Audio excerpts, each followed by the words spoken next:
Perak PAS Plus bakal menjadi aplikasi pelancongan rasmi promosi produk usahawan dan pelancongan. Itu antara tumpuan dari Perak hari ini. Perinciannya bersama Syafiq Akhir di sana. Syafiq, silakan.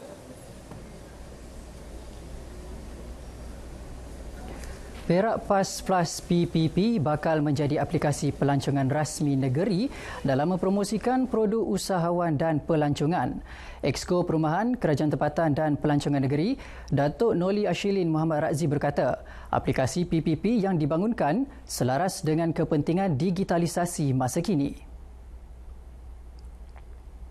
Beliau berkata semua pengusaha produk pelancongan layak menyertai PPP secara percuma dengan caj komisen yang rendah bagi setiap transaksi. Menerusi aplikasi PPP, Kerajaan Negeri dapat mengumpul maklumat berkaitan jumlah pelancong dan destinasi pelancongan pilihan. Jadi program Perak PAS Plus ini juga akan mempamerkan bukan saja diskaun yang sedia ada seperti mana yang booking engine yang lain sediakan seperti Agoda dan Booking.com, tetapi ianya juga akan membawa voucher-voucher, insentif ataupun subsidi daripada pihak kerajaan negeri melalui aplikasi ini. Jadi kita amat berharap dengan adanya aplikasi ini juga ianya dapat membantu kami dalam mengumpulkan data-data dengan lebih tepat berkenaan dengan bilangan kedatangan pelancong dan juga pilihan-pilihan ataupun destinasi-destinasi menarik yang menjadi tumpuan kepada mereka. Beliau berkata demikian selepas majlis pelancaran aplikasi pelancongan Perak PAS Plus di Ipoh. Polis Perak terus giat melaksanakan pelbagai aktiviti menerusi program High Profile Policing HPP.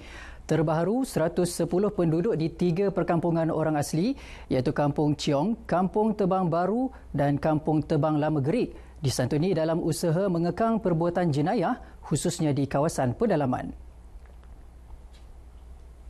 Ketua Polis Perak Datuk Mio Farid Alatrash Wahid berkata, fokus utama program turun padang itu bagi memberi pendedahan kepada penduduk mengenai langkah pencegahan jenayah terutama kes membabitkan penipuan dalam talian. Tapi lately ni kita tengok banyak kejadian penipuan atas talian ataupun skamer-skamer yang menggunakan penipuan atas talian ni untuk memerangkap mangsa dan menipu mangsa bagi mendapat keuntungan dan sebagainya.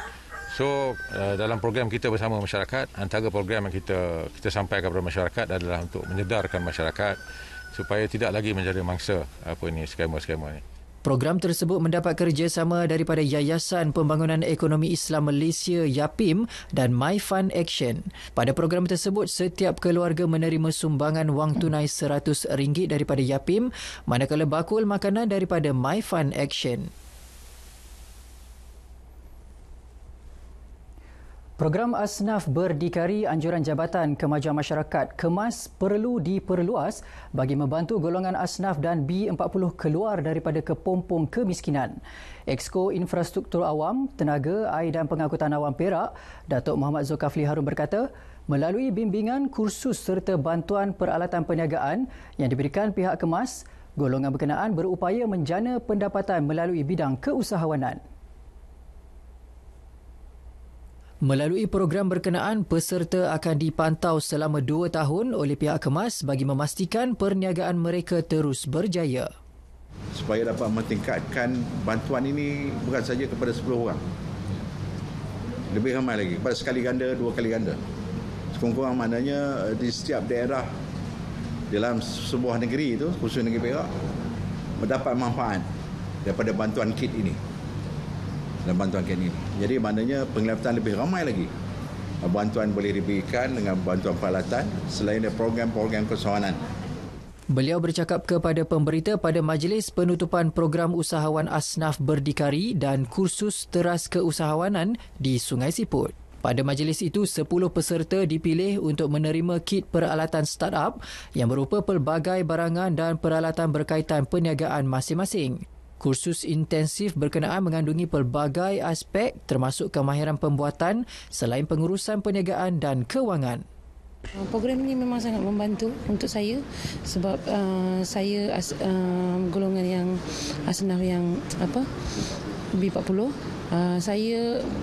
Program ini mendedahkan saya dengan bermacam-macam contohnya perniagaan, cara-cara perniagaan kan,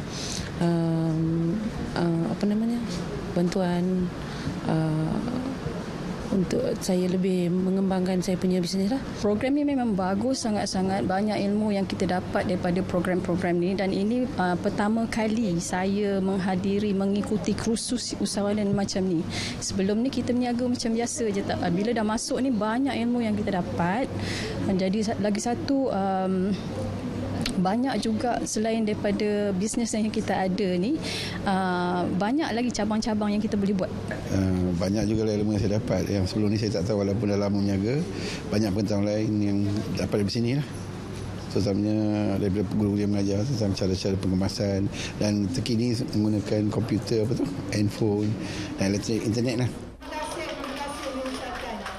Situasi orangutan di Pulau Orangutan Bukit Merah ketika ini berada dalam keadaan baik dan terpelihara meskipun jalan air yang menghubung ke pulau tersebut terjejas berikutan penyusutan paras air tasik Bukit Merah sejak seminggu lalu.